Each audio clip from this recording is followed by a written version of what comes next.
क्या एक पापी पिशाच भी शिव पुराण सुनकर मुक्त हो सकता है? क्या केवल ओम नमः शिवाय का स्मरण किसी को शिवलोक तक पहुंचा सकता है?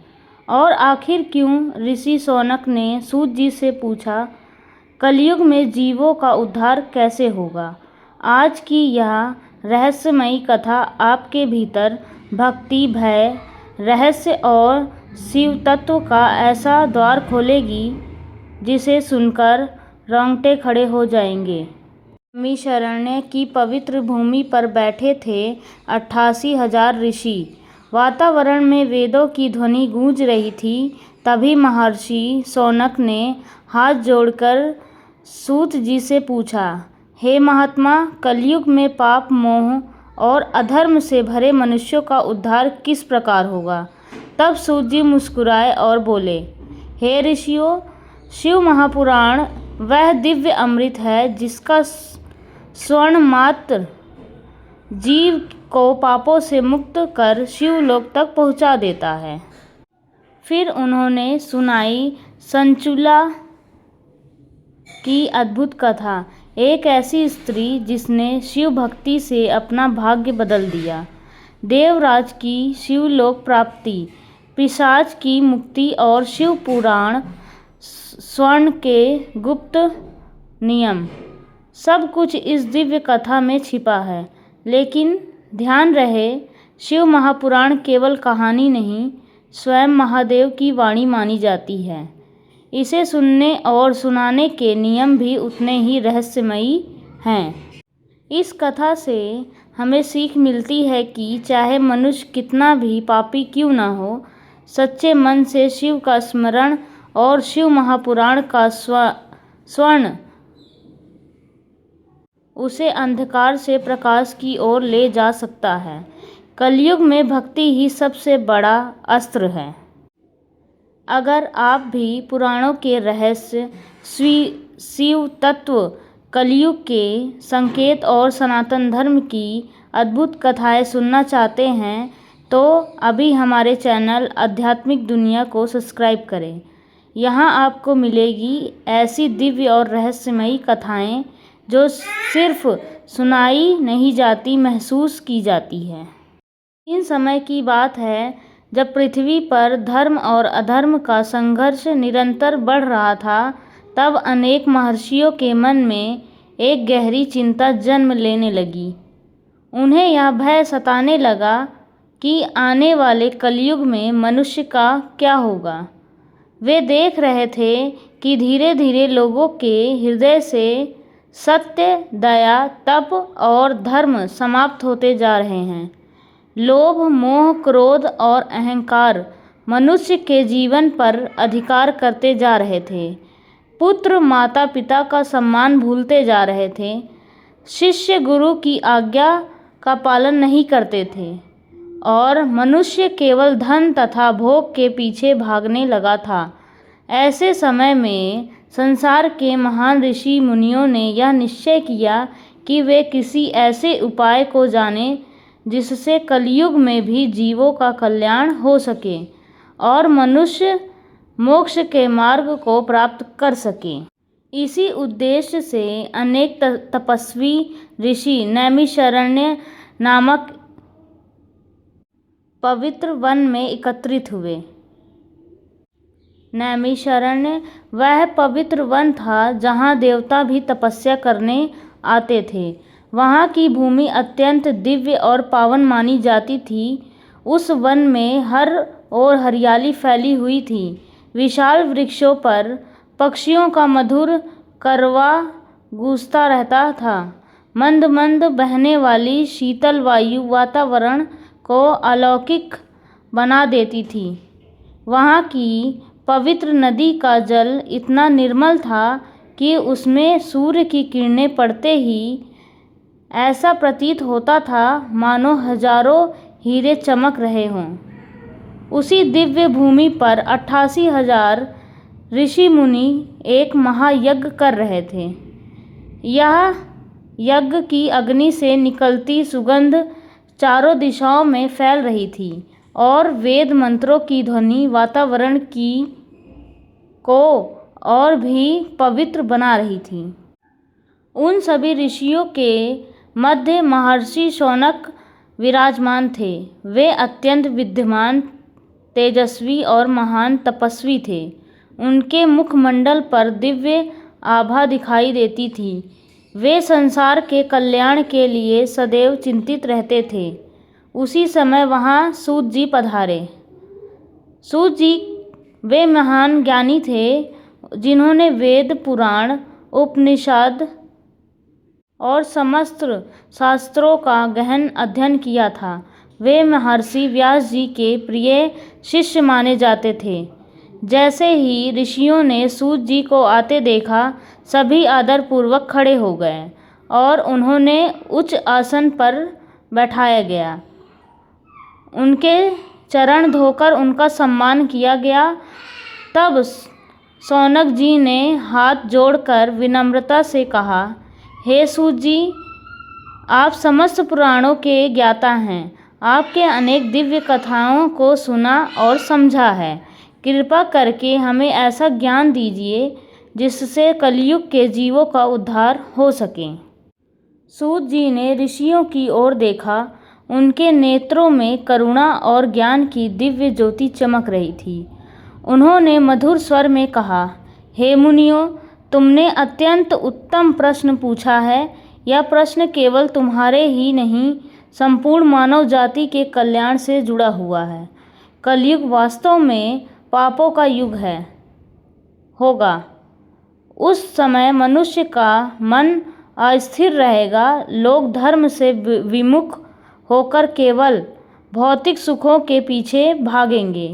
भाई भाई से शत्रुता करेगा, पुत्र पिता का अपमान करेगा, मित्र विश्वासघात करेंगे और मनुष्य अपने स्वार्थ के लिए किसी भी सीमा तक गिर जाएगा। लेकिन ऐसे अंधकारमय समय में भी एक ऐसा दिव्य प्रकाश होगा जो जीवों को मुक्ति का मार्ग दिखलाएगा। सभी ऋषि ध्यानपूर्वक सूत जी के वचन सुनने लगे। वातावरण पूर्णतः शांत हो गया। केवल यज्ञ की अग्नि की ध्वनि सुनाई दे रही थी। तब सूत जी बोले, वह दिव्य प्रकाश है भगवान शिव का महापुराण। शिव महापुराण केवल एक ग्रंथ नहीं है, बल्कि स्वयं महादेव का स्वरूप है। इसमें शिव तत्व का ऐसा रहस्य छिपा है जो सबसे बड़े पापी को भी पवित्र बना सकता है। इसका श्रवण करने मात्र से मनुष्य के जन्मों जन्मों के पाप नष्ट हो जाते हैं। यह सुनकर ऋषियों के हृदय में उत्सुकता और बढ़ गई। शौनक जी ने पुनः प्रश्न किया, हे सूत जी, आखिर ऐसा क्या है इस शिव महापुराण में कि उसका श्रवण मनुष्य को मोक्ष तक पहुंचा देता है? कृपा करके हमें विस्तार से बताइए। सूत जी मुस्कुराए और बोले, हे ऋषियों, एक समय स्वयं भगवान शिव ने माता पार्वती को इस महापुराण का उपदेश दिया था। उसी दिव्य ज्ञान को बाद में महर्षि व्यास ने संसार के कल्याण के लिए पुराण के रूप में प्रकट किया। इसमें शिव जी की महिमा, सृष्टि की उत्पत्ति और भक्ति का रहस्य और मोक्ष का मार्ग बताया गया है। जो मनुष्य श्रद्धा और विश्वास के साथ इसका श्रवण करता है, उस पर स्वयं महादेव की कृपा बरसती है। तब एक अन्य ऋषि ने प्रश्न किया, हे सूत जी, कलयुग के मनुष्य तो अत्यंत चंचल बुद्धि वाले होंगे। वे कठिन तपस्या या यज्ञ नहीं कर पाएंगे। ऐसे लोगों के लिए सबसे सरल उपाय क्या होगा? सूत जी ने उत्तर दिया, कलयुग में केवल शिव नाम ही सबसे बड़ा सहारा होगा। ओम नमः शिवाय यह पंचाक्षर मंत्र स्वयं महादेव का स्वरूप है। जो मनुष्य सच्चे मन से इसका जप करेगा और शिव महापुराण का स्मरण करेगा, वह संसार के भय से मुक्त हो जाएगा।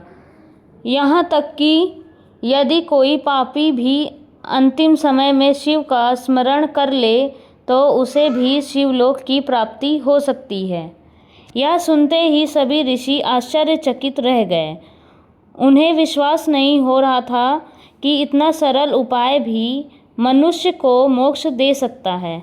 तब सूत जी ने कहा, हे मुनियों, भगवान शिव अत्यंत भोले और दयालु हैं। वे अपने भक्तों के छोटे से प्रेम से भी प्रसन्न हो जाते हैं। वे बाहरी दिखावे को नहीं देखते, केवल हृदय की सच्ची भक्ति को स्वीकार करते हैं। सूत जी के मुख से शिव महापुराण सुनते सुनते सभी ऋषियों के नेत्रों में भक्ति के आंसू भर आए। यज्ञ का वातावरण और भी दिव्य हो गया। ऐसा प्रतीत हो रहा था मानो स्वयं देवता भी उपस्थित होकर इस कथा को सुन रहे हों। तभी शौनक जी ने कहा, हे सूत जी, कृपा करके हमें ऐसी कोई कथा सुनाइए जिससे यह स्पष्ट हो सके कि शिव महापुराण का स्वर्ण किसी प्रकार सबसे बड़ा पापी का भी उद्धार कर सके। सूत जी ने गहरी सांस ली और बोले, हे ऋषियों, प्राचीन समय में एक स्त्री थी जिसका नाम था चंचुला। उसका जीवन पापों और मोह में डूबा हुआ था, लेकिन एक दिन उसके जीवन में ऐसा परिवर्तन आया जिसने उसे शिव भक्ति के मार्ग पर ला दिया। उसी कथा से तुम्हें शिव महापुराण की वास्तविक महिमा का ज्ञान होगा। इतना कहते ही समस्त ऋषियों की उत्सुकता चमक पर पहुंच गई। सभी ध्यानमग्न होकर बैठ गए। सूत जी ने अपनी आंखें बंद की और भगवान शिव का स्मरण करके चंचुला की अद्भुत कथा का आरंभ किया। उस समय पृथ्वी पर एक नगर था जो अत्यंत समृद्ध और सुंदर था। वहाँ धन धान्य की कोई कमी नहीं थी। बड़े महल, विशाल बाजार और सुंदर उद्यान उस नगर की शोभा बढ़ाते थे। लेकिन उसी नगर में एक ऐसा परिवार भी रहता था जो बाहर से तो संपन्न दिखाई देता था, परंतु भीतर से दुख और अधर्म से भरा हुआ था। उसी परिवार में जन्मी थी चंचुला। बचपन में वह अत्यंत सुंदर और चंचल स्वभाव की थी। उसकी सुंदरता को देखकर लोग आश्चर्यचकित रह जाते थे। जैसे जैसे वह बड़ी हुई, उसका सौंदर्य और भी बढ़ता गया। लेकिन उसके माता पिता ने उसे धर्म और संस्कारों की शिक्षा नहीं दी। परिणाम स्वरूप उसका मन धीरे धीरे भोग विलास की ओर आकर्षित होने लगा। चंचुला को सुंदर वस्त्र, आभूषण और सांसारिक सुख अत्यंत प्रिय थे। वह अपने रूप और यौवन पर गर्व करने लगी।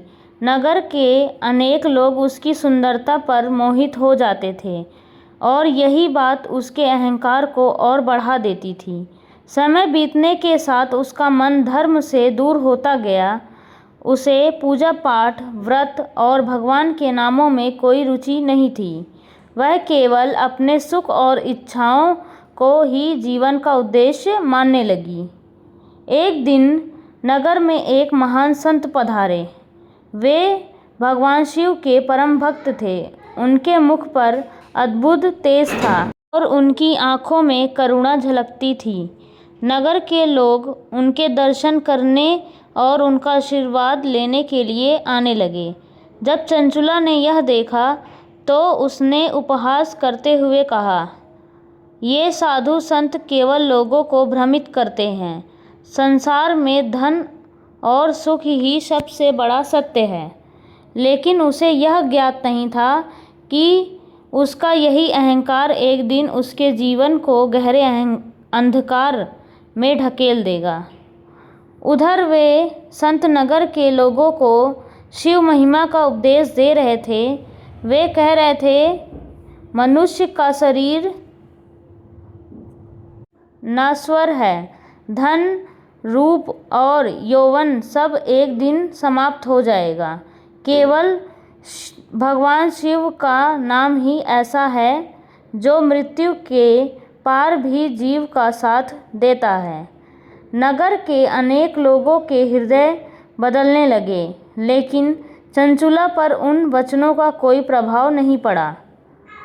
वह अपनी भोग विलास की दुनिया में ही खोई रही।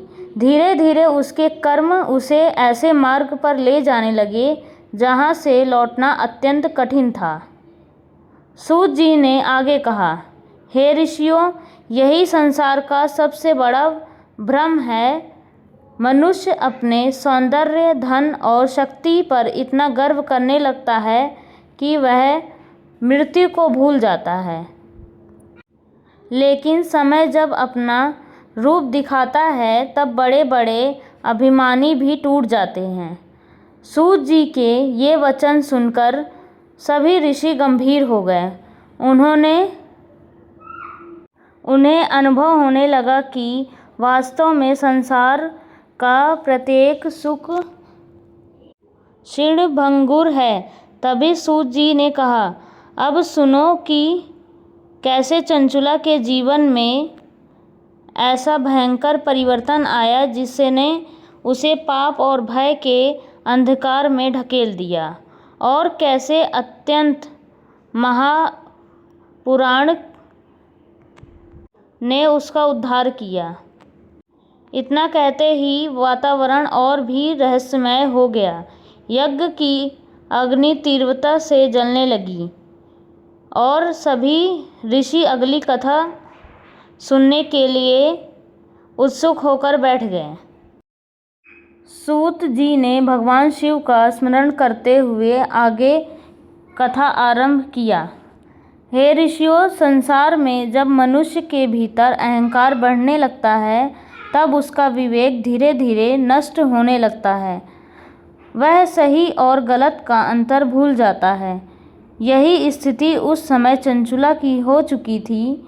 उसका मन केवल भोग विलास, धन और अपनी सुंदरता में डूबा रहता था। उसे यह तनिक भी आभास नहीं था कि समय बहुत शीघ्र उसके जीवन को ऐसे मोड़ पर ले जाने वाला है जहाँ केवल भय, दुख और पश्चाताप शेष रह जाएगा। जिस नगर में चंचुला रहती थी वहाँ उसका रूप और सौंदर्य चर्चा का विषय बन चुका था। लोग उसकी सुंदरता की प्रशंसा करते नहीं थकते थे। अनेक धनवान युवक उससे विवाह करने की इच्छा रखते थे। अंततः उसका विवाह एक समृद्ध व्यापारी के पुत्र से हुआ जिसका नाम देवराज था। देवराज बाहर से देखने में अत्यंत सभ्य और धनवान प्रतीत होता था, लेकिन उसका मन भी विषय वासनाओं में डूबा हुआ था। उसे धर्म कर्म में कोई विशेष रुचि नहीं थी। वह धन कमाने और सांसारिक सुख भोगने को ही जीवन का उद्देश्य मानता था। विवाह के बाद कुछ समय तक चंचुला का जीवन सुखपूर्वक बीता। विशाल भवन, सुंदर वस्त्र, सोना चांदी के आभूषण और सेवकों की भीड़, सब कुछ उसके पास था। वह स्वयं को संसार की सबसे भाग्यशाली स्त्री समझने लगी। लेकिन धीरे धीरे उसके भीतर का अहंकार और बढ़ने लगा। उसे अपनी सुंदरता पर इतना अभिमान हो गया कि वह दूसरों को तुच्छ समझने लगी।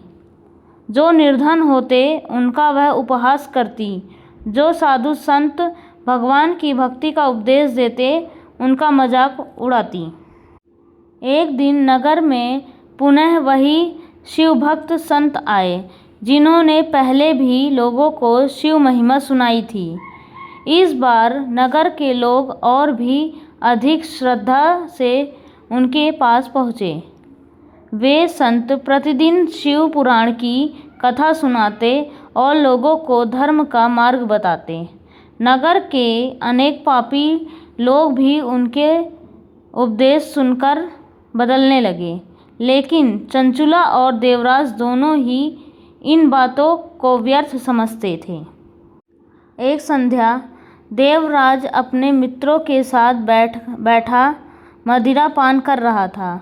उसी समय बाहर से शिव मंत्रों की ध्वनि सुनाई दी। ओम नमः शिवाय, ओम नमः शिवाय। यह ध्वनि पास के मंदिर से आ रही थी, जहाँ संत शिव पुराण का पाठ कर रहे थे।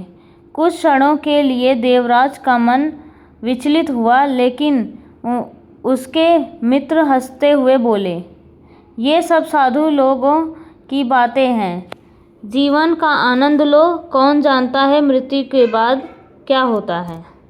उनकी बातें सुनकर देवराज भी हंस पड़ा और पुनः भोग विलास में डूब गया। उधर चंचुला अपने महल में दर्पण के सामने बैठी स्वयं को निहार रही थी। उसे अपने रूप पर इतना अभिमान था कि वह सोचती थी संसार में उससे अधिक सुंदर कोई नहीं। लेकिन उसी रात उसके जीवन में पहला अशुभ संकेत प्रकट हुआ। आधी रात का समय था, चारों ओर गहरा सन्नाटा फैला हुआ था। अचानक चंचुला की आंख खुली।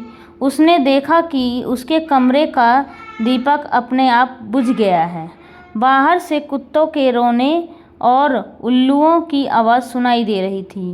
वातावरण अत्यंत भयावह लग रहा था। तभी उसे ऐसा प्रतीत हुआ मानो कोई छाया उसके कक्ष के बाहर खड़ी हो। उसका हृदय जोर से धड़कने लगा। उसने भयभीत होकर सेवकों को पुकारा, लेकिन कोई उत्तर नहीं मिला। कुछ ही क्षण बाद वह छाया अचानक अदृश्य हो गई। सुबह होते ही उसने यह बात देवराज को बताई, लेकिन उसने हंसते हुए कहा, यह केवल तुम्हारा भ्रम है। रात में ऐसे सपने आते रहते हैं। धीरे धीरे ऐसे विचित्र संकेत बढ़ने लगे। कभी महल के भीतर अपने आप किसी के चलने की आवाज़ आती, कभी अचानक दीपक बुझ जाते, तो कभी रात के अंधकार में किसी के रोने की ध्वनि सुनाई देती।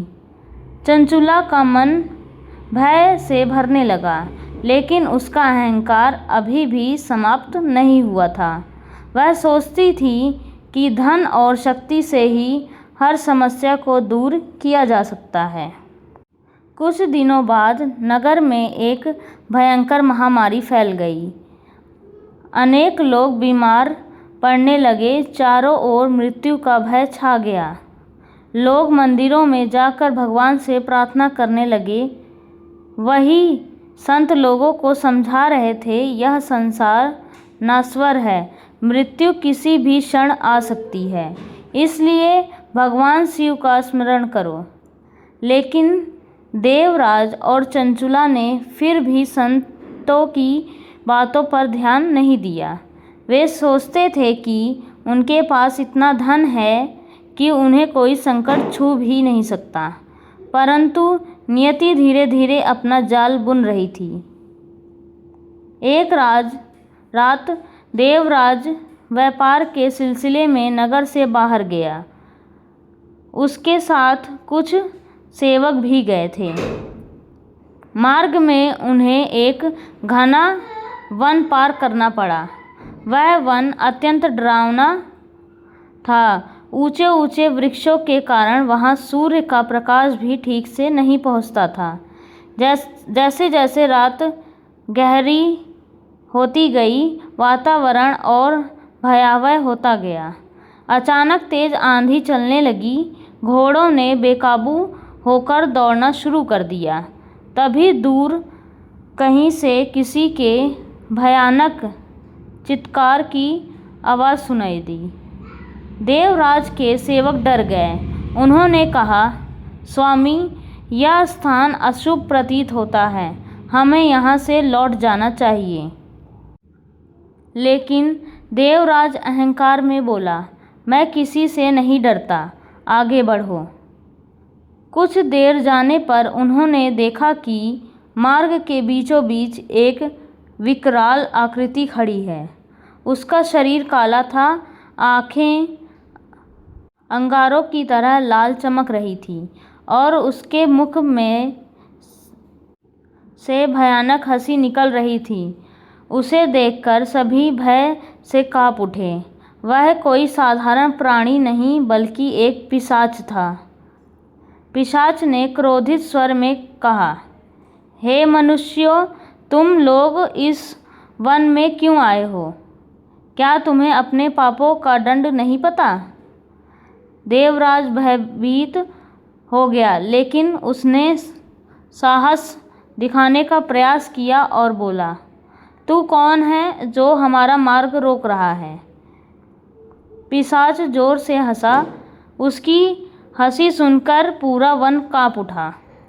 उसने कहा, मैं वही हूँ जो कभी तुम्हारी तरह अभिमानी मनुष्य था। मैंने भी धर्म का उपहास किया, संतों का अपमान किया और अपने जीवन को पापों में डुबा दिया। उसी का परिणाम है कि मैं आज इस भयानक योनि में भटक रहा हूँ। यह सुनते ही देवराज के शरीर में सिहरन दौड़ गई। उसके सेवक भय के कारण कांपने लगे। तभी पिशाच ने आगे कहा, सुनो मनुष्यों, यदि तुमने अपने जीवन को नहीं बदला तो तुम्हारी स्थिति भी मेरी जैसी होगी। इतना कहकर वह अचानक अदृश्य हो गया। पूरा वन पुनः शांत हो गया, लेकिन देवराज के मन में भय बैठ चुका था। पहली बार उसे अपने जीवन के पाप याद आने लगे। वह सोचने लगा, क्या वास्तव में मृत्यु के बाद भी दंड मिलता है? क्या संतों की बातें सत्य थी? किसी प्रकार वह नगर वापस पहुंचा। उसका चेहरा भय से पीला पड़ चुका था। जब उसने चंचुला को सारी घटनाएं बताई तो वह भी डर गई, लेकिन कुछ समय बाद दोनों ने स्वयं को समझा लिया कि शायद यह कोई भ्रम था। फिर भी उनके मन का भय समाप्त नहीं हुआ। उधर नगर में वही शिवभक्त संत प्रतिदिन शिव महापुराण की कथा सुना रहे थे। एक दिन उन्होंने कथा के दौरान कहा, जो मनुष्य भगवान शिव का अपमान करता है, संतों का तिरस्कार करता है और केवल भोग विलास में डूबा रहता है, उसका अंत अत्यंत भयानक होता है। मृत्यु के बाद उसे अनेक कष्ट भोगने पड़ते हैं, लेकिन यदि वह सच्चे मन से पश्चाताप करे और शिव महापुराण का स्मरण करे तो महादेव उस पर अवश्य कृपा करते हैं। यह बात धीरे धीरे नगर में फैल गई। अनेक लोग अपने जीवन को सुधारने लगे, लेकिन चंचुला और देवराज अभी भी अपने भीतर के मोह और अहंकार को पूरी तरह से मुक्त नहीं कर पा रहे थे। समय बीतता गया। अब उनके महल में विचित्र घटनाएं और बढ़ने लगी। कभी रात में किसी की रोने की आवाज़ आती, कभी अचानक दीवारों पर काली छाएं दिखने लगती। सेवक भय के कारण नौकरी छोड़कर जाने लगे। महल का वातावरण दिन प्रतिदिन अशुभ होता जा रहा था। एक रात चंचुला ने स्वप्न देखा। उसने देखा कि वह एक अंधेरे वन में अकेले भटक रही है। चारों ओर भयानक प्रेत और पिशाच घूम रहे थे। वे उसे पकड़ने के लिए उसकी ओर बढ़ रहे हैं। तभी दूर से शिव मंत्रों की ध्वनि सुनाई देती है, ओम नमः शिवाय, ओम नमः शिवाय। जैसे ही वह ध्वनि उसके कानों में पड़ती है, वे सभी पिशाच पीछे हटने लगते हैं। तभी उसने देखा कि दूर एक तपस्वी संत खड़े हैं, जिनके हाथ में रुद्राक्ष की माला है। वे उसे संकेत कर रहे हैं कि भगवान शिव की शरण में आ जाओ। भयभीत होकर उसकी नींद खुल गई। उसका पूरा शरीर पसीने से भर चुका था। उस रात पहली बार उसके मन में भगवान शिव का विचार आया, लेकिन उसका अहंकार अभी भी पूरी तरह टूटा नहीं था।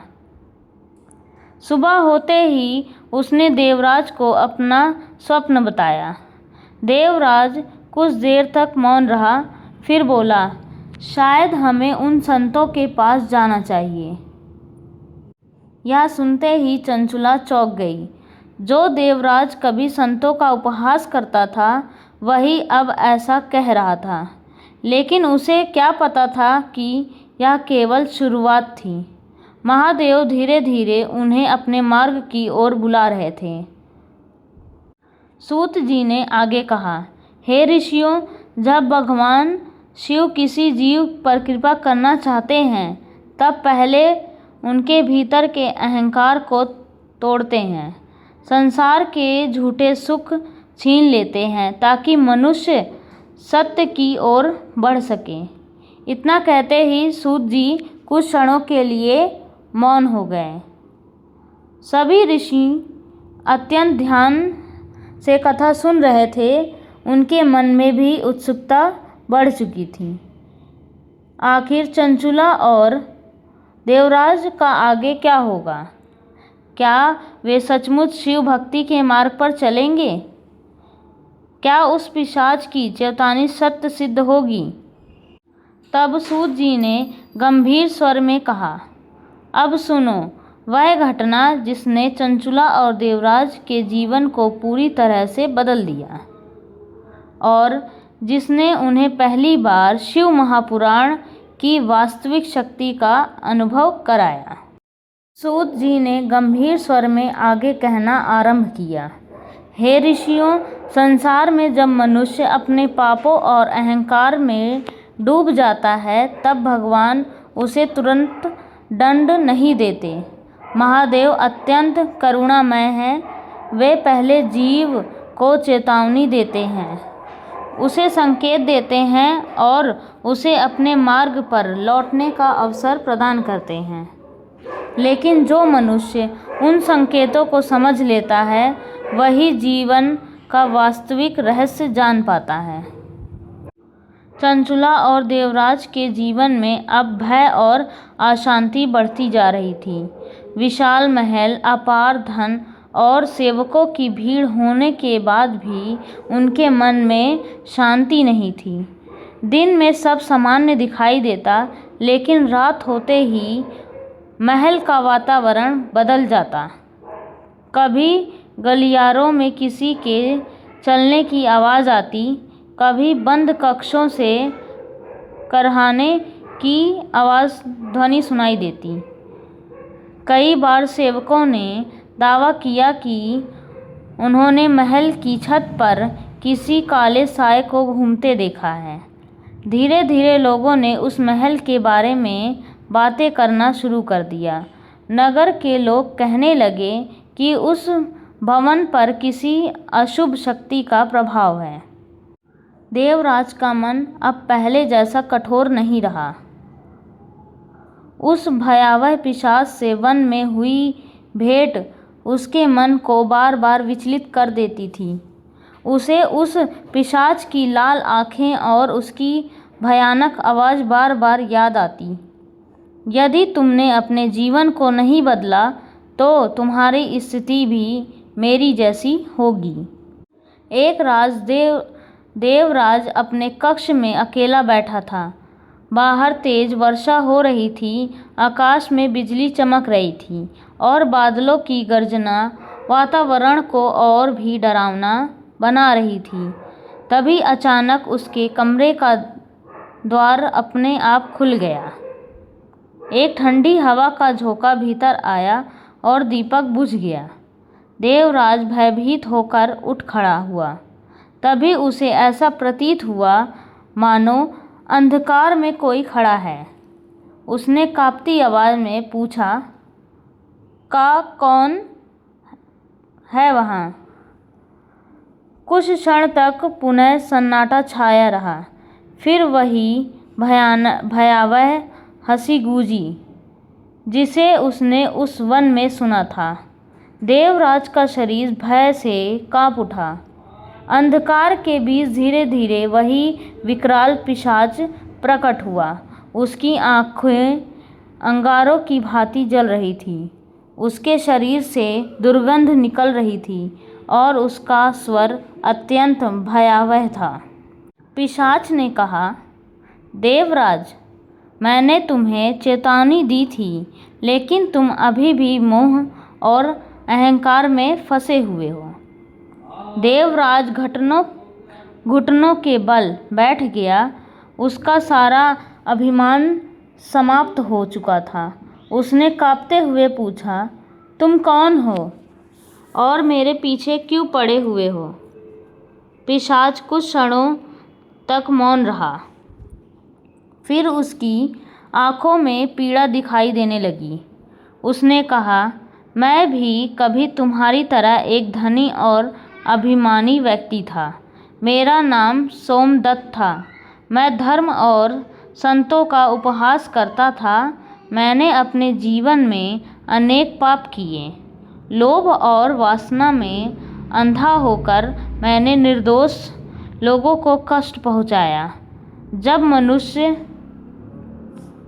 मृत्यु आई तब मुझे अपने कर्मों का फल मिला। मेरे पाप इतने भयंकर थे कि मुझे पिशाच योनि प्राप्त हुई। तब से मैं इस अंधकार में भटक रहा हूँ। देवराज भय और करुणा दोनों से भर उठा। उसने पूछा, क्या इस भयानक अवस्था से मुक्ति का कोई उपाय नहीं? यह सुनकर पिशाच की आंखों से आंसू बहने लगे। उसने भारी स्वर में कहा, केवल एक उपाय है, भगवान शिव की शरण। केवल शिव नाम और शिव महापुराण का स्मरण ही मुझे इस नरक से मुक्त कर सकता है। इतना कहकर वह अचानक अदृश्य हुआ। कमरे में पुनः सन्नाटा छा गया, लेकिन इस बार देवराज का हृदय भीतर तक हिल चुका था। उसे पहली बार अपने कर्मों का भय महसूस हुआ।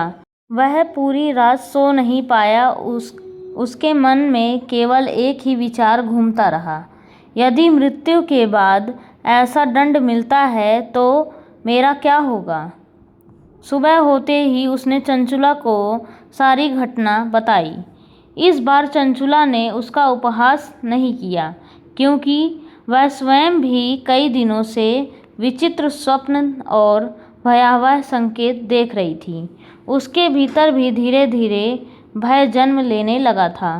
अंततः दोनों ने निश्चय किया कि वे उस शिव भक्त संत के पास जाएंगे जो नगर में शिव महापुराण की कथा सुना रहे थे। उसी दिन संध्या के समय वे दोनों मंदिर पहुँचे। मंदिर का वातावरण अत्यंत दिव्य था। चारों ओर दीपक जल रहे थे। धूप और चंदन की सुगंध वातावरण में फैली हुई थी। अनेक भक्त शांत भाव से बैठे हुए थे और संत शिव महापुराण की कथा सुना रहे थे। उनके मुख से बार बार हर हर महादेव की ध्वनि निकल रही थी। जैसे ही देवराज और चंचुला मंदिर के भीतर पहुँचे, उनके मन को एक अद्भुत शांति का अनुभव हुआ। वे दोनों पीछे बैठ गए और कथा सुनने लगे। संत कह रहे थे, मनुष्य चाहे कितना भी बड़ा पापी क्यों न हो, यदि वह सच्चे हृदय से पश्चाताप करे और भगवान शिव की शरण में आ जाए तो महादेव उसे कभी त्यागते नहीं। शिव इतने दयालु हैं कि वे भूत प्रेत पिशाच और दानव तक को मुक्ति प्रदान कर देते हैं। यह सुनते ही देवराज और चंचुला एक दूसरे की ओर देखने लगे। उन्हें ऐसा लगा मानो संत उनके जीवन की ही बात कर रहे हों। कथा समाप्त होने के बाद वे दोनों संत के चरणों में गिर पड़े। देवराज रोते हुए बोला, गुरुदेव, हम बहुत बड़े पापी हैं। हमने जीवन भर धर्म का उपहास किया है, संतों का अपमान किया है और केवल भोग विलास में डूबे रहे। अब हमें चारों ओर भय दिखाई देता है, कृपा करके हमें बचा लीजिए। संत ने करुणा से उसकी ओर देखा। उन्होंने कहा, मनुष्य से भूल हो जाना स्वाभाविक है, लेकिन जो अपने पापों को स्वीकार कर लेता है और सच्चे मन से भगवान की शरण में आता है, उसका उद्धार अवश्य होता है। फिर संत ने पूछा, क्या तुम वास्तव में अपने जीवन को बदलना चाहते हो? दोनों ने एक साथ कहा, हाँ गुरुदेव। तब संत बोले, तो आज से तुम भगवान शिव का स्मरण करो, प्रतिदिन ओम नमः शिवाय मंत्र का जाप करो और श्रद्धा से शिव महापुराण की कथा सुनो। लेकिन याद रखो, केवल शब्द सुन लेने से कुछ नहीं होता। तुम्हें अपने भीतर के अहंकार, लोभ और पापों को भी त्यागना होगा। उस दिन से देवराज और चंचुला प्रतिदिन मंदिर आने लगे। वे शांत भाव से बैठकर शिव महापुराण की कथा सुनते। धीरे धीरे उनके भीतर परिवर्तन आने लगा। देवराज ने मदिरा पान छोड़ दिया। चंचुला ने अपने अभिमान और विलासिता को कम करना शुरू किया।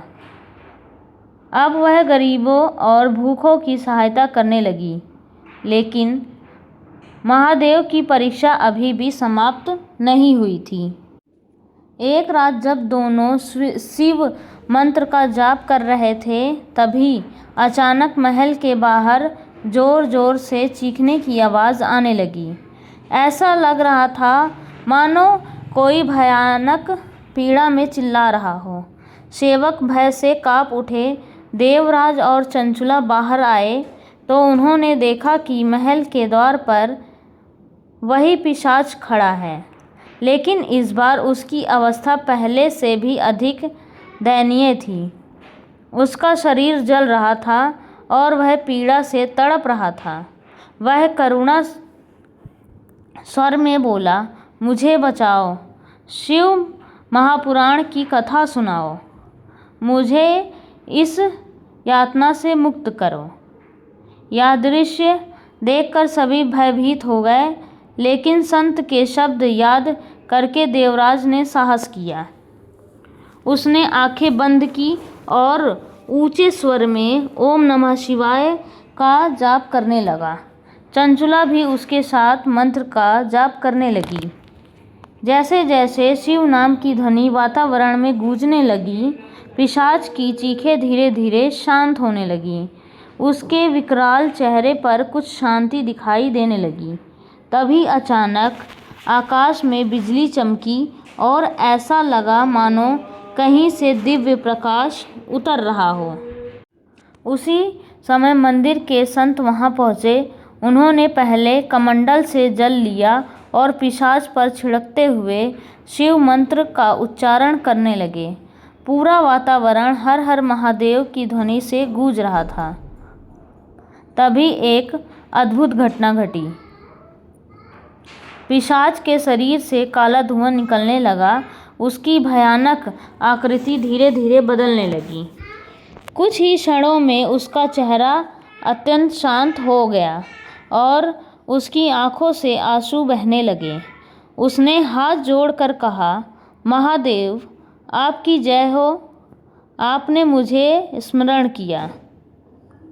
फिर उसने संत और देवराज की ओर देखा। कहा, शिव महापुराण का स्वर्ण सचमुच सबसे बड़ा उद्धारक है। मैं वर्षों से इस अंधकार में भटक रहा था, लेकिन आज पहली बार मुझे शांति मिली है। इतना कहकर वह दिव्य प्रकाश में विलीन हो गया। यह दृश्य देखकर देवराज और चंचुला की आंखों से आंसू बहने लगे। उन्होंने पहली बार शिव महिमा का वास्तविक अनुभव हुआ। अब उनके मन में कोई संदेह नहीं था कि भगवान शिव वास्तव में अपने भक्तों की रक्षा करते हैं। संत ने गंभीर स्वर में कहा, देखा तुमने, यही शिव पुराण की महिमा है। जो पिशाच तक को भी मुक्ति दे सकता है, वह मनुष्य का उद्धार क्यों नहीं करेगा।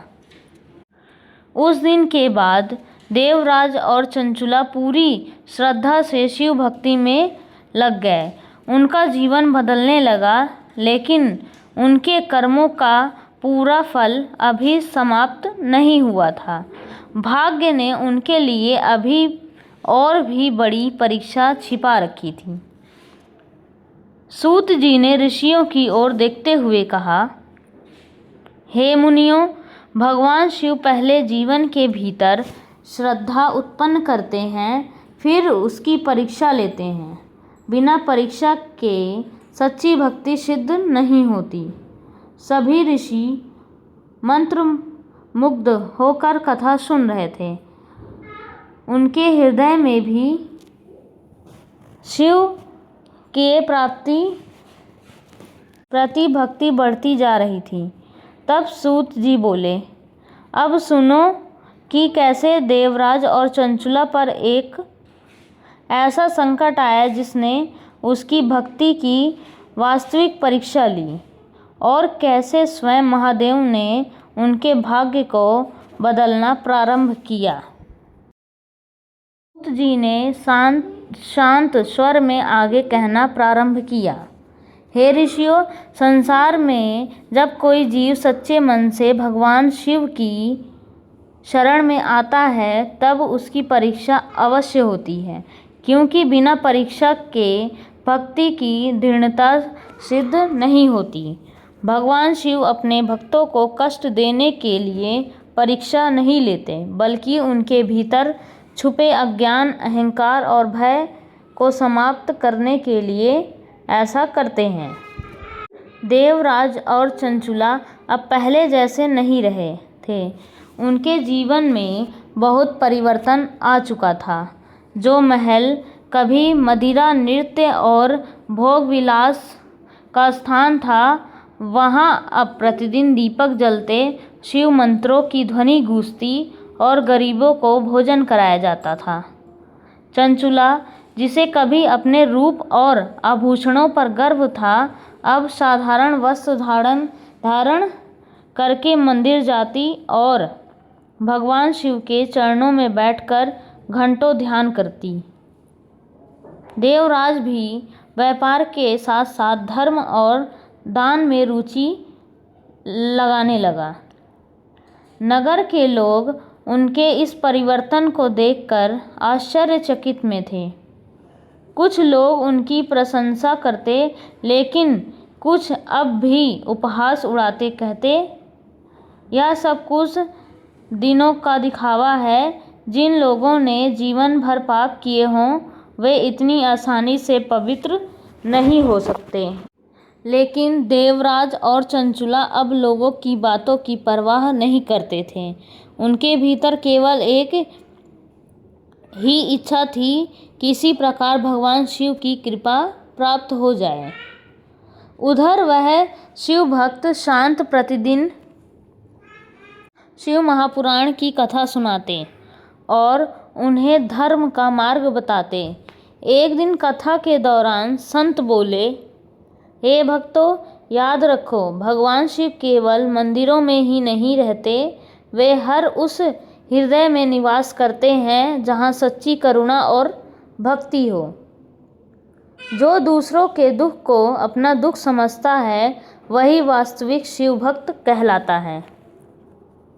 यह बात देवराज और चंचुला के हृदय में गहराई तक उतर गई। उसी दिन से उन्होंने निर्धनों और रोगियों की सेवा करना शुरू कर दिया।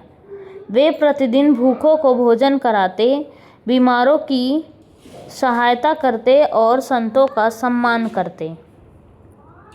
लेकिन नियति अब भी उनकी परीक्षा लेने वाली थी। कुछ समय बाद नगर में पुनः एक भयंकर संकट आया। इस बार महामारी फैलने से भी अधिक भयानक थी। लोग अचानक बीमार पड़ने लगे। कई घरों में रोने की आवाज़ आने लगी। पूरा नगर भय से कांप उठा। मंदिरों में प्रार्थनाएं होने लगी। लोग भगवान से अपने प्राणों की रक्षा की विनती करने लगे। एक दिन देवराज भी उस महामारी की चपेट में आ गया। उसे तेज ज्वर हो गया। उसका शरीर जलने लगा और धीरे धीरे उसकी स्थिति अत्यंत गंभीर हो गई। नगर के वैद्य बुलाए गए, अनेक औषधियाँ दी गई, लेकिन कोई लाभ नहीं हुआ। चंचुला भय और दुख से टूट गई। वह दिन रात भगवान शिव के सामने बैठकर प्रार्थना करने लगी, हे महादेव, हमने बहुत पाप किए हैं, लेकिन अब आपकी शरण में आए हैं। कृपा करके मेरे पति की रक्षा कीजिए। देवराज की हालत दिन प्रतिदिन बिगड़ती जा रही थी। कई बार उसे ऐसा लगता मानो मृत्यु उसके सामने खड़ी हो। रात के समय वह भयभीत होकर उठ बैठ जाता और कहता, मैं उन भयानक छायाओं को देख रहा हूँ, वे मुझे बुला रही हैं। चंचुला यह सुनकर काँप उठी। उसे वही पिशाच की बात याद आने लगती। उसे भय होने लगा कि कहीं देवराज के पुराने पाप और फिर अंधकार की ओर न खींच ले। अंततः उसने संत को बुलवाया। संत शांत स्वर और भाव से देवराज के पास आया। उन्होंने उसकी ओर देखा और बोले, भय मत करो। जो सच्चे मन से भगवान शिव की शरण में आ चुका है, उसे महादेव कभी त्यागते नहीं। फिर संत ने अपने कमंडल से जल निकालकर देवराज के माथे पर छिड़का और बोले, आज के इसके कक्ष में निरंतर शिव महापुराण का पाठ होगा। उसी क्षण से महल में शिव महापुराण का अखंड स्वर्ण आरंभ हुआ। संत स्वयं बैठकर कथा सुनाने लगे। वातावरण में लगातार ओम नमः शिवाय की ध्वनि गूंजने लगी। जैसे जैसे कथा आगे बढ़ती, महल का वातावरण बदलने लगा। जो स्थान पहले भय और अशांति से भरा हुआ था, वहाँ अब एक अद्भुत शांति फैलने लगी थी। दीपकों की लौ अब पहले से अधिक उज्ज्वल दिखाई देने लगी। कई लोगों ने अनुभव किया कि रात में महल के ऊपर एक दिव्य प्रकाश मंडराता रहता था। लेकिन उसी समय देवराज की परीक्षा और भी कठिन हो गई। एक दिन जब सभी लोग शिव महापुराण का स्मरण कर रहे थे, तभी अचानक तेज आंधी चलने लगी। महल के सभी द्वार अपने आप खुल गए, दीपक बुझने लगे, वातावरण में भयानक चीख सुनाई देने लगी। ऐसा लग रहा था मानो अनेक अदृश्य शक्तियां वहां उपस्थित हैं। सेवक भय से कांप उठे। कुछ लोग भागने लगे, लेकिन संत शांत बैठे रहे और ऊंचे स्वर में शिव मंत्रों का जाप करते रहे। तभी देवराज अचानक जोर से चीखा। उसकी आंखें भय से फैल गईं और कांपते हुए बोला, वो आ गए, वही भयानक प्रेत, वे मुझे ले जाने आए हैं। चंचुला रोने लगी। उसने संत से कहा, गुरुदेव, इन्हें बचा लीजिए। संत ने दृढ़ स्वर में कहा, कोई भी शक्ति शिव नाम से बड़ी नहीं है। सभी लोग मिलकर महादेव का स्मरण करो। तुरंत पूरा कक्ष हर हर महादेव की ध्वनि से गूंज उठा। संत ने शिव महापुराण का पाठ और तेज स्वर में आरंभ किया। जैसे जैसे मंत्र की ध्वनि बढ़ती गई, वैसे वैसे वह भयावह वातावरण बदलने लगा। अचानक ऐसा प्रतीत हुआ मानो कक्ष के भीतर एक दिव्य प्रकाश फैल रहा हो। देवराज की आंखें उस प्रकाश पर टिक गई। उसे दिखाई दिया कि उस प्रकाश के भीतर एक विशाल शिवलिंग प्रकट हुआ। उसके चारों ओर नीली आभा चमक रही थी। वातावरण में चंदन और धूप की सुगंध फैल गई। उसी क्षण वे भयावह छायाएं चीखती हुई पीछे हटने लगी। देवराज आश्चर्य और भक्ति से भर उठा। उसकी आंखों से आंसू बहने लगे। उसने कांपती आवाज में कहा, महादेव। तभी उसे ऐसा अनुभव हुआ मानो कोई अदृश्य शक्ति उसके सर पर हाथ रख रही हो। उसके भीतर का भय धीरे धीरे समाप्त होने लगा। उसका ज्वर कम होने लगा और उसका चेहरा शांत हो गया। सभी लोग यह दृश्य देखकर स्तब्ध रह गए। चंचुला रोते हुए भगवान शिव का नाम जपने लगी। संत मुस्कुराए और बोले, देखो, यही शिव महापुराण की शक्ति है। जहाँ सच्ची श्रद्धा से इसका स्मरण होता है, वहाँ स्वयं महादेव की कृपा प्रकट होती है। उस रात के बाद देवराज की स्थिति धीरे धीरे सुधरने लगी। कुछ ही दिनों में वह स्वस्थ हो गया। नगर के लोग इससे चमत्कार मानने लगे। तब उन्हें और भी विश्वास होने लगा कि वास्तव में भगवान शिव अपने भक्तों की रक्षा करते हैं। लेकिन देवराज के मन में अब एक नया परिवर्तन आ चुका था। मृत्यु के भय ने उसे पूरी तरीके से बदल दिया था। अब उसे धन, वैभव और सांसारिक सुख व्यर्थ लगने लगे। वह घंटों मंदिर में बैठकर भगवान शिव का ध्यान करने लगा। एक दिन उसने संत से कहा, गुरुदेव, मैंने जीवन भर पाप किए। मैं नहीं जानता कि महादेव मुझे क्षमा करेंगे या नहीं, लेकिन अब मैं अपना शेष जीवन उनकी भक्ति में बिताना चाहता हूँ। संत ने प्रसन्न होकर कहा, यही वास्तविक परिवर्तन है। जब मनुष्य के भीतर संसार के प्रति मोह कम होने लगे और भगवान के प्रति प्रेम बढ़ने लगे, तभी समझो कि उसकी आत्मा जागने लगी। उधर चंचुला भी अब पूर्ण रूप से बदल चुकी थी। उसका अभिमान समाप्त हो चुका था। वह दिन रात भगवान शिव का स्मरण करती और लोगों की सेवा में लगी रहती। लेकिन उनके जीवन की सबसे बड़ी परीक्षा अभी भी बाकी थी। कुछ समय बाद उसी संत ने घोषणा की, नगर में एक विशाल शिव महापुराण महायज्ञ और 7 दिवसीय कथा का आयोजन किया जाएगा। उन्होंने कहा, जो भी श्रद्धा से इस कथा का स्मरण करेगा, उसके जन्मों जन्मों के पाप नष्ट हो जाएंगे। यह समाचार पूरे नगर में फैल गया। दूर दूर से लोग कथा सुनने आने लगे। मंदिर को फूलों और दीपकों से सजाया गया। वातावरण पूरी तरह भक्तिमय हो गया। कथा के प्रथम दिन संत ने कहा, शिव महापुराण का स्मरण केवल कानों से नहीं, हृदय से करना चाहिए। जो मनुष्य कथा सुनते समय अपने भीतर के अहंकार, क्रोध और पापों को त्यागने का संकल्प लेते हैं, उसी को इस वास्तविक फल प्राप्त होता है।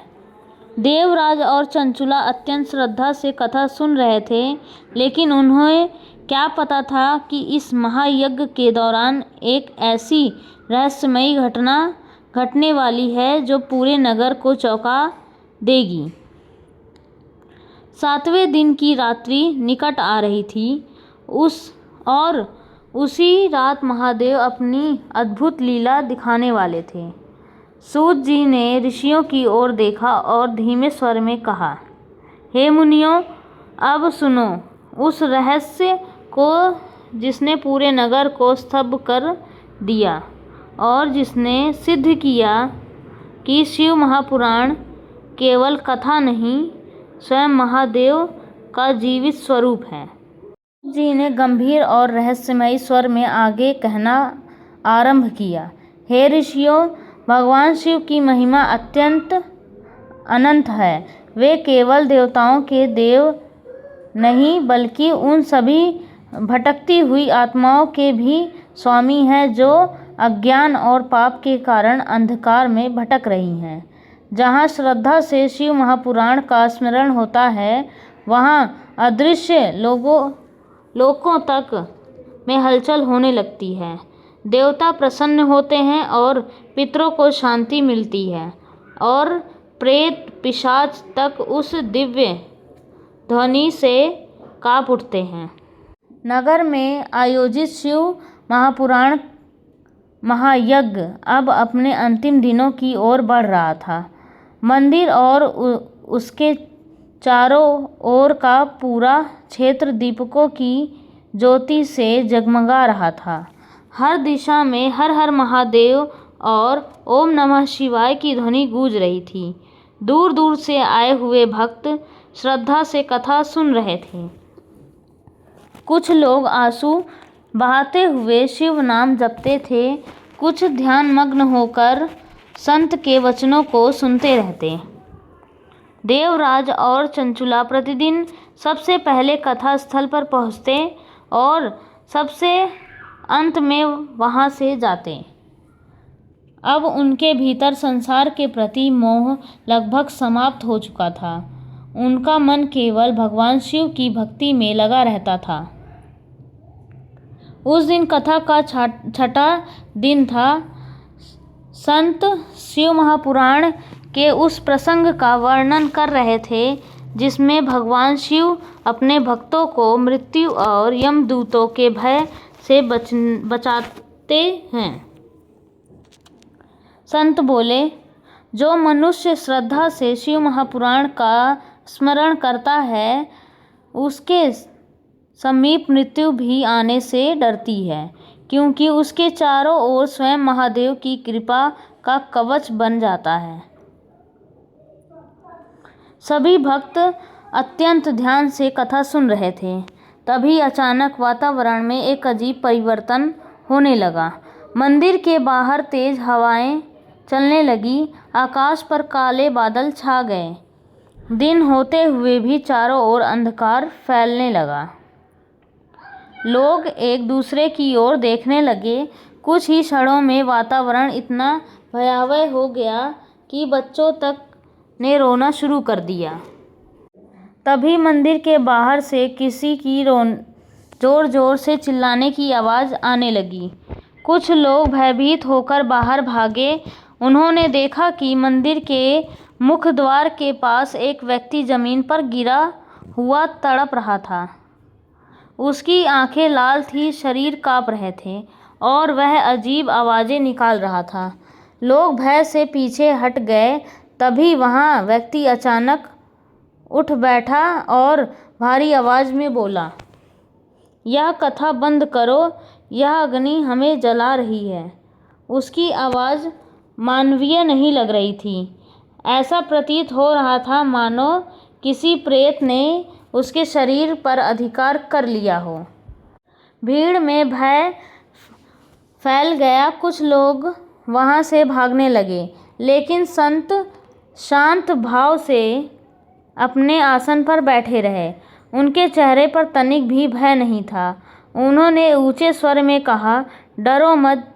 जहाँ भगवान शिव का नाम लिया जाता है वहाँ कोई भी दुष्ट शक्ति अधिक देर तक नहीं टिक सकती। फिर संत ने सभी भक्तों से एक साथ ओम नमः शिवाय का मंत्र जाप करने को कहा।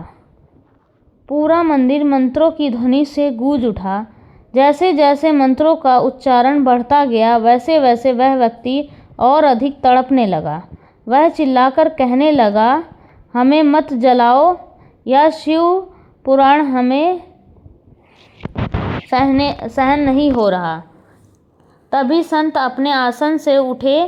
उन्होंने अपने कमंडल का जल उस व्यक्ति पर छिड़का और भगवान शिव का स्मरण करते हुए बोले, हे भटकती आत्मा, यदि तुम वास्तव में कष्ट में हो तो सत्य बताना, तू कौन है।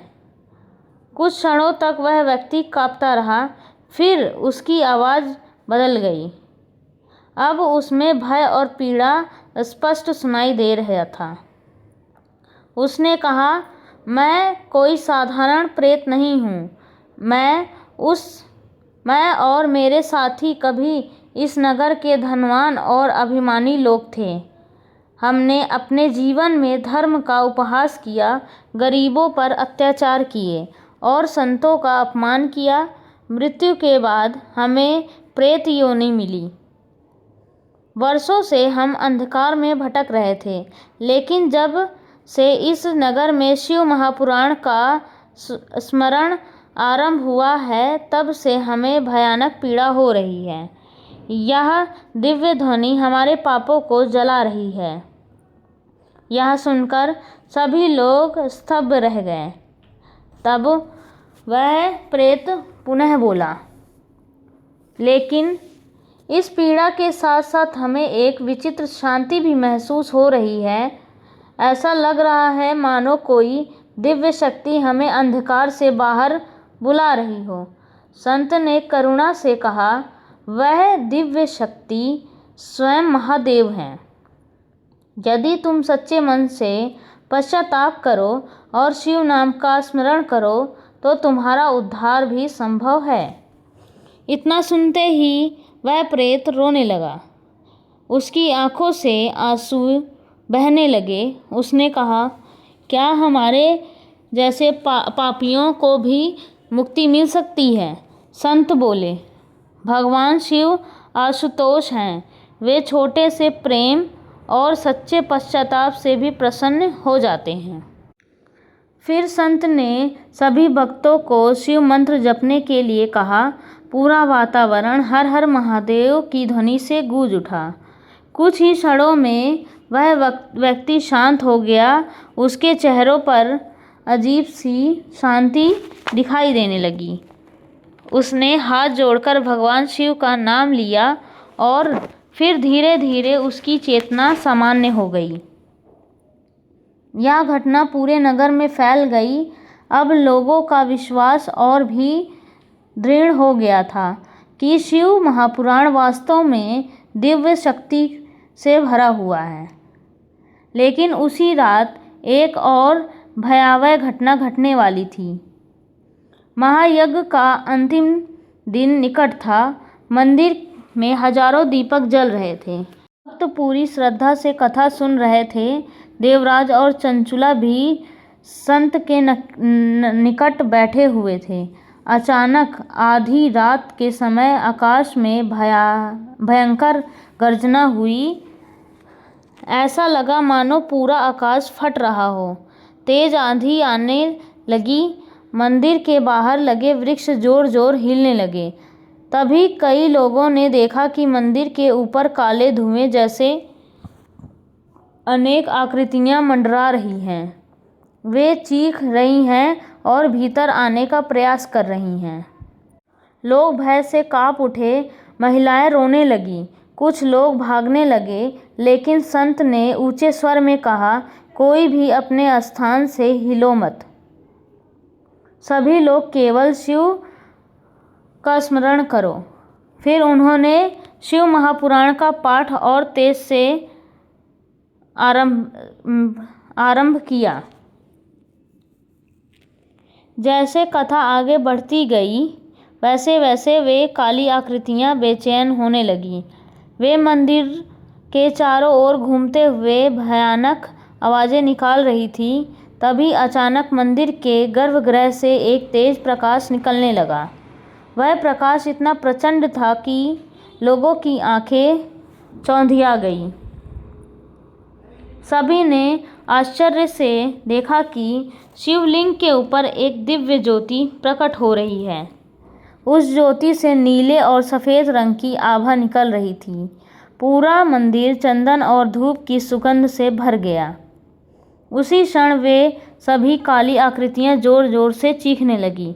ऐसा प्रतीत हो रहा था मानो वह दिव्य प्रकाश उन्हें जला रहा हो।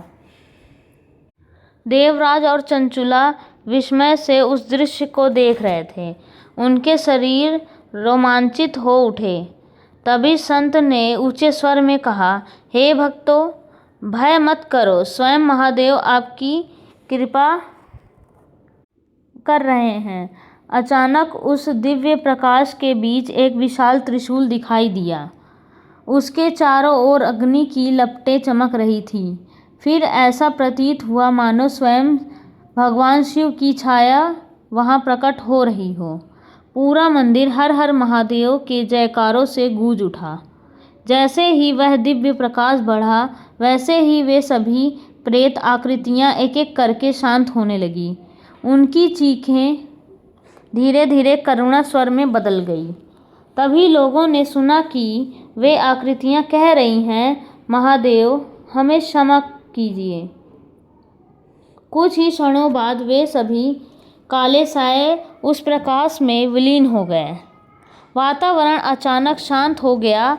आंधी रुक गई, आकाश के बादल हट गए। मंदिर के भीतर केवल दीपकों की शांत लौ और धूप की सुगंध शेष रह गई। यह दृश्य देखकर सभी भक्तों की आंखों से आंसू बहने लगे। उन्हें विश्वास हो गया कि वास्तव में स्वयं भगवान शिव वहां उपस्थित थे। देवराज रोते हुए संत के चरणों में गिर पड़ा।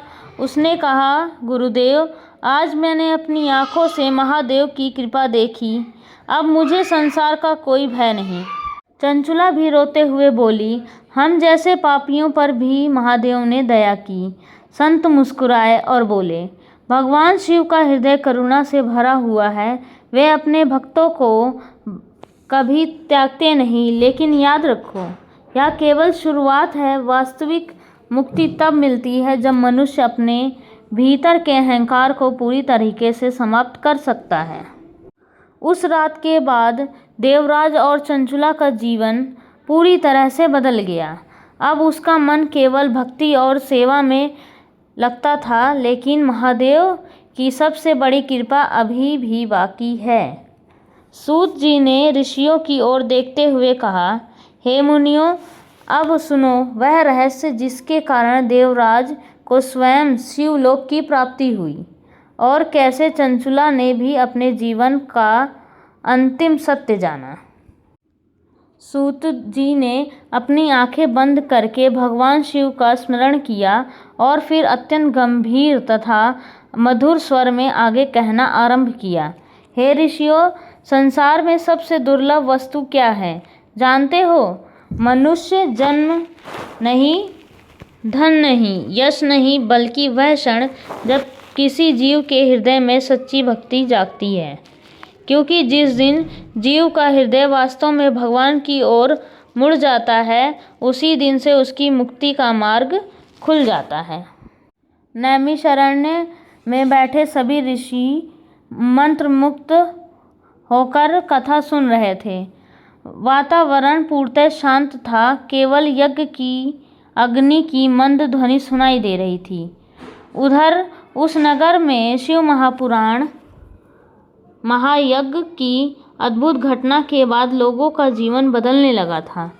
जो लोग पहले धर्म का उपहास करते थे, अब वे मंदिरों में जाकर भगवान शिव का नाम जपने लगे।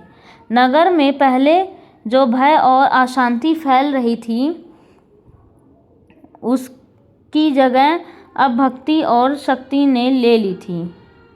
देवराज और चंचुला का परिवर्तन सबसे अधिक अद्भुत था। अब वे पहले और धनी और अभिमानी व्यक्ति नहीं रहे थे। उनके भीतर का अहंकार पूरी तरह से टूट चुका था। उन्होंने अपने धन का बड़ा भाग गरीबों, साधुओं और मंदिरों की सेवाओं में लगा दिया। प्रतिदिन प्रातःकाल दोनों गंगा जल से शिवलिंग का अभिषेक करते, रुद्राक्ष की माला से ओम नमः शिवाय मंत्र का जाप करते और फिर शिव पुराण का स्मरण करते। धीरे धीरे उनका मन संसार से विरक्त होने लगा। उन्हें महल, आभूषण और वैभव सब व्यर्थ प्रतीत होने लगा। देवराज कई बार घंटों ध्यान में बैठा रहता। उसकी आंखों में अब भय नहीं, बल्कि एक गहरी शांति दिखाई देती। एक दिन उसने संत से पूछा, गुरुदेव, क्या सचमुच मनुष्य को शिवलोक की प्राप्ति हो सकती है? संत मुस्कुराए। उन्होंने कहा, हे देवराज, शिवलोक कोई साधारण स्थान नहीं। वहाँ केवल वही पहुँचता है जिसने अपने भीतर के अंधकार को समाप्त कर दिया हो। जो मनुष्य सच्चे मन से भगवान शिव की प्राप्ति करता है, दूसरों को कष्ट नहीं देता, अहंकार त्याग देता है और श्रद्धा से शिव महापुराण का स्मरण करता है, उस पर महादेव अवश्य कृपा करते हैं। देवराज ने विनम्र स्वर में कहा, गुरुदेव, मैंने जीवन भर पाप किया, क्या मेरे जैसे व्यक्ति के लिए भी आशा है? संत बोले, भगवान शिव के लिए कोई भी जीव इतना पापी नहीं है कि उसे क्षमा न मिल सके। याद रखो, महादेव दंड देने से अधिक उद्धार करने में आनंद लेते हैं। यह शब्द देवराज के हृदय में गहराई तक उतर गया। उस दिन के बाद उसने और अधिक भक्ति करना आरंभ कर दिया। अब वह रात्रि में भी कम सोता और अधिक समय भगवान शिव के ध्यान में बिताता। चंचुला भी उसके साथ भक्ति में लीन रहने लगी, लेकिन समय का नियम अटल है। जो जन्मा है उसकी मृत्यु निश्चित है। कुछ वर्षों बाद देवराज का शरीर धीरे धीरे दुर्बल होने लगा। उसकी आयु अब ढल चुकी थी, लेकिन उसके चेहरे पर अद्भुत तेज दिखाई देता था। ऐसा लगता था मानो भीतर कोई दिव्य प्रकाश जल रहा हो। एक रात उसने चंचुला से कहा, मैंने ऐसा अनुभव किया कि मेरा अंतिम समय निकट है। यह सुनते ही चंचुला की आंखों से आंसू बहने लगे। उसने कहा, ऐसा मत कहिए, महादेव आपकी लंबी आयु देंगे। देवराज शांत स्वर में बोला, मृत्यु से डरने की आवश्यकता नहीं। पहले मैं मृत्यु के नाम से कांपता था, लेकिन अब मुझे भय नहीं लगता। लेकिन अब मैं जाना चाहता हूँ और यह भी जानना चाहता हूँ कि भगवान शिव का नाम ही वास्तविक सहारा है। अगले दिन उसने संत को बुलाया। संत उसके पास आए और बोले, हे देवराज, क्या तुम्हारे मन में कोई भय है? देवराज ने मुस्कुराकर कहा, नहीं गुरुदेव, अब केवल एक इच्छा है। अंतिम क्षण में मेरे कानों में शिव महापुराण की कथा और ओम नमः शिवाय मंत्र की ध्वनि गूंजती रहे। संत की आंखों में प्रसन्नता झलक उठी। उन्होंने कहा, तुम धन्य हो, तुम्हारा हृदय अब वास्तव में शिवमय हो चुका है। उस दिन से देवराज के कक्ष में निरंतर शिव महापुराण का पाठ होने लगा। अनेक भक्त वहां बैठकर शिव नाम जपते। वातावरण इतना पवित्र हो गया कि जो भी वहां आता उनके मन में शांति मिलने लगती। उधर चंचुला दिन रात भगवान शिव से प्रार्थना करती रहती। उसे अपने पुराने जीवन की बातें याद आने लगी। कैसे वह कभी अभिमान और भोग विलास में डूबी हुई थी, कैसे उसने संतों का उपहास किया था। उसे यह सोचकर आश्चर्य होता था कि महादेव ने उसके जैसे पापी जीवन को भी बदल दिया। एक दिन देवराज ध्यान मग्न अवस्था में लेटा हुआ था। अचानक उसके चेहरे पर एक अद्भुत चमक दिखाई देने लगी। उसने धीरे से आंखें खोली और ऊपर देखने लगा। चंचुला ने पूछा, क्या हुआ? देवराज की आंखों से आंसू बहने लगे। उसने कांपती आवाज में कहा, मैं उन्हें देख रहा हूँ। किसे? चंचुला ने घबराकर पूछा। देवराज बोला, महादेव के गण, वे मुझे लेने आए हैं। यह सुनते ही वहां बैठे सभी लोग स्तब्ध रह गए। तभी पूरे कक्ष में एक अद्भुत सुगंध फैलने लगी। ऐसा लग रहा था मानो कहीं से चंदन और कमल की खुशबू आ रही हो। दीपकों की लौ अपने आप तेज हो गई। देवराज की आंखें ऊपर टिकी हुई थी। उसने भाव विभोर होकर कहा, कैसा दिव्य प्रकाश है, इतना सुंदर। तभी कुछ लोगों ने अनुभव किया कि कक्ष के भीतर कोई अदृश्य दिव्य उपस्थित है। संत ने ऊंचे स्वर में शिव महापुराण का पाठ आरंभ कर दिया। जो श्रद्धा से भगवान शिव का स्मरण करता है, महादेव स्वयं उसकी रक्षा करते हैं। पूरा वातावरण ओम नमः शिवाय की ध्वनि से गूंज उठा। उसी क्षण देवराज ने दोनों हाथ जोड़कर कहा और उसकी आंखों से प्रेम और भक्ति के आंसू बह रहे थे। उसने अंतिम बार कहा, हर हर महादेव, और अगले ही क्षण उसका शरीर शांत हो गया। लेकिन उसी समय वहां उपस्थित लोगों ने एक अद्भुत दृश्य देखा। ऐसा प्रतीत हुआ मानो देवराज के शरीर से एक दिव्य प्रकाश निकल रहा हो। वह प्रकाश धीरे धीरे ऊपर उठने लगा। कई भक्तों ने देखा कि उस प्रकाश के चारों ओर सफ़ेद वस्त्र धारण किए हुए दिव्य गण खड़े थे। उनके हाथों में त्रिशूल और डमरू थे। वे अत्यंत शांत और तेजस्वी दिखाई दे रहे थे। तभी आकाश में मंद स्वर में डमरू की ध्वनि सुनाई दी। चंचुला आंसू बहाते हुए भगवान शिव का नाम जपने लगी, लेकिन उसके हृदय में दुख के साथ साथ एक विचित्र शांति भी थी। उसे अनुभव हो रहा था कि देवराज को वास्तव में महादेव की कृपा हुई है। संत ने गंभीर स्वर में कहा, हे भक्तों, आज तुम सबने अपनी आंखों से देखा कि शिव महापुराण का स्मरण और सच्ची भक्ति मनुष्य को कहाँ तक पहुँचा सकती है। देवराज को शिवलोक की प्राप्ति हुई।